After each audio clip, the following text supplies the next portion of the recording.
2 సంవత్సరాలు పూర్తయింది. అయితే దారుణమైనటువంటి విషయం ఏంటంటే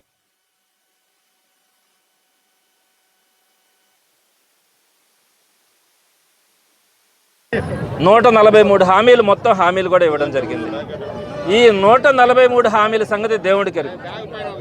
సూపర్ 6 పేరుతో ప్రతి ఇంటికి కూడా వెళ్ళి, ప్రతి ఇంటికి కూడా పేదవాడి ఇంటికి వెళ్ళి, మీకు ఈ అర్హతలు ఉన్నాయి, మీకు సంవత్సరానికి 2 లక్షల రూపాయలు వస్తుంది, లేదా సంవత్సరానికి 1,50,000 రూపాయలు వస్తాయని చెప్పి బాండ్ రాసి, దాని మీద చంద్రబాబు నాయుడు గారి సంతకం ఉండేటువంటి బాండ్స్ని ప్రతి ఇంటికి కూడా ఇచ్చినటువంటి ఈ కూటమి ప్రభుత్వం ఈ 2 సంవత్సరాలలో సూపర్ 6 ఒకవేళ వాటిలో కొన్ని ఇవ్వలేకపోతే మేము నెక్స్ట్ ఇయర్ ఇస్తామని చెప్పినా కూడా అర్థం చేసుకోదగిందే.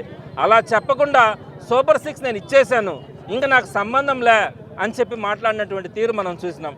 అందులో ప్రధానమైనటువంటి హామీ ఏంటంటే ప్రతి మహిళకి కూడా నెలకి 1,500 రూపాయలు లెక్కన ఇస్తానని చెప్పారు.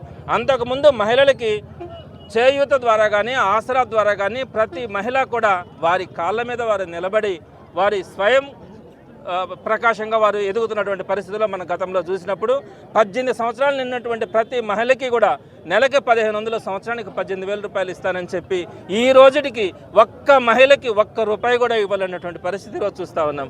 అదేవిధంగా నిరుద్యోగ భృతి 30 లక్షల మంది నిరుద్యోగులకి నెలకి 3,000 రూపాయలు లెక్కనిస్తానని చెప్పారు. ఇప్పటికి 2 ఏళ్ళు దాటింది.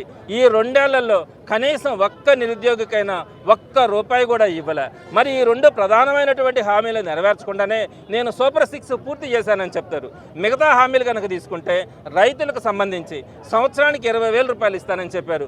నేను రైతులను అడుగుతా ఉన్నా, ఈ 2 ఏళ్లలో రైతులకు 40,000 రూపాయలు రావాలా? సెంట్రల్ గవర్నమెంట్ వచ్చేది సంవత్సరానికి 7,000, 14,000 రూపాయలు సెంట్రల్ గవర్నమెంట్ నుంచి వస్తుంది. ఆ 14,000 రూపాయలకి మించి ఈరోజు రైతుకి ఒక్క రూపాయి కూడా స్టేట్ గవర్నమెంట్ నుంచి వచ్చినటువంటి పరిస్థితిలో మీరు ఒక్కసారి రైతులు వెరిఫై చేసుకోండి. రైతులను కూడా దగా చేసినటువంటిది ఈ ప్రభుత్వం. అదేవిధంగా విద్యార్థులకు వచ్చినప్పటికీ ఫీజు రియంబర్స్మెంట్ ఈరోజు 2 సంవత్సరాలు పూర్తయింది. 8 క్వార్టర్స్ రావాలా, 1.5 క్వార్టర్ ఇచ్చారు. అంతకుముందు పెండింగ్లో ఉన్నటువంటి 2 క్వార్టర్లు రాలే. మొత్తం మీద 8 క్వార్టర్లు ఈరోజు రాలే.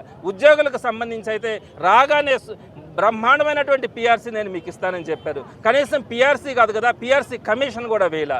పిఆర్సీ లేట్ అయ్యేటట్లయితే ఐఆర్ ఇవ్వాల్సినటువంటి పరిస్థితి, ఐఆర్ కూడా ఇవ్వలే.